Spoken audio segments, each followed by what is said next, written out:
शक्ति प्रदर्शन या बमौरी से दावेदारी। आदिवासी बाहुल्य इलाके केदारनाथ धाम के अलावा गुना में होने वाले आम चुनाव को देखते हुए सिर्फ और सिर्फ वोटों की राजनीति को एकमात्र लक्ष्य होने का पर्याय कहें या फिर चुनाव के इस दौर में हमें गिनो जी जैसी देखी जाने वाली मानसिक बीमारी का पर्याय कि आज का विश्व आदिवासी दिवस भी वोटों की राजनीति का पर्याय बनता दिख रहा है।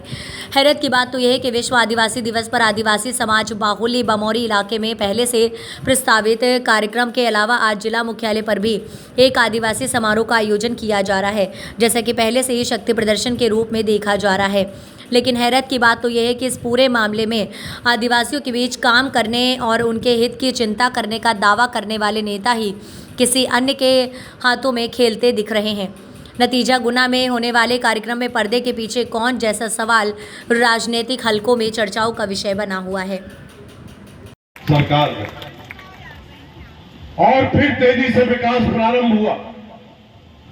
जिस कांग्रेस की सरकार ने 70 साल में आदिवासियों को सिर्फ शोषण किया, देने के नाम पे जीरो अड्डा दिया, और वही भारतीय जनता पार्टी की सरकार ने चंद सालों में प्रधानमंत्री नरेंद्र मोदी जी के नेतृत्व में और शिवराज सिंह जी के नेतृत्व में क्या चीज हमको नहीं दी है, ये आप अगर कोई विरोधी मुझे बता दे तो मैं उसको चुनौती देने के लिए तैयार हूं। आपके कच्चे मकानों को देखकर प्रधानमंत्री जी ने कहा कि मेरे आदिवासी भाई, गरीब भाई, झुग्गी झोपड़ियों में नहीं, उनके लिए पक्के मकान में बनवा के दूंगा।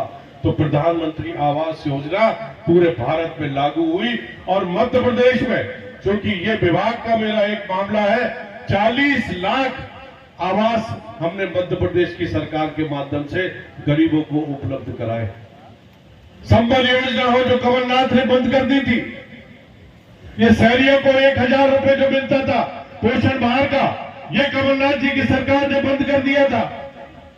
ऐसी तमाम सारी हजारों योजना है जो आज इस क्षेत्र में जो विकास हुआ है, जो प्रगति हुई है, उसका श्रेय मैं 2 व्यक्तियों को देता हूं।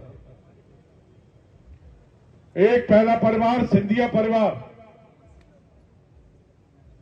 जिसने अपना सर्वोच्च न्यौछावर करके हमारे बमौरी विधानसभा को सिंचित किया। चाहे वो कैलाशवासी राजमाता साहब हो, चाहे कैलाशवासी महाराज माधवराव सिंधिया जी हो, और चाहे हमारे महाराज ज्योतिरादित्य सिंधिया जी हो। जब जब हमारे ऊपर कोई न कोई प्रकोप आया, तब तक सिंधिया परिवार ने खुल के चौड़े में हम सब आदिवासियों का साथ दिया। और आज यही कारण है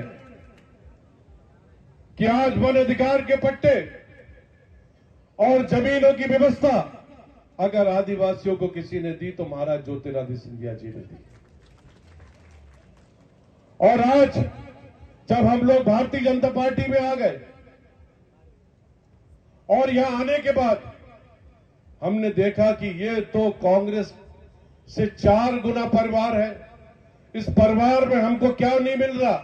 हमको सम्मान मिल रहा है, हमको मान मिल रहा है, और जो हम कहते हैं वो कार्य भी हमको मिलता है इस भारतीय जनता पार्टी के सरकार में।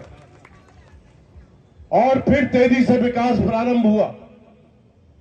जिस कांग्रेस की सरकार ने 70 साल में आदिवासियों को सिर्फ शोषण किया, देने के नाम पे जीरो अंडा दिया, और वही भारतीय जनता पार्टी की सरकार ने चंद सालों में प्रधानमंत्री नरेंद्र मोदी जी के नेतृत्व में और शिवराज सिंह जी के नेतृत्व में क्या चीज हमको नहीं दी है, ये आप अगर कोई विरोधी मुझे बता दे तो मैं उसको चुनौती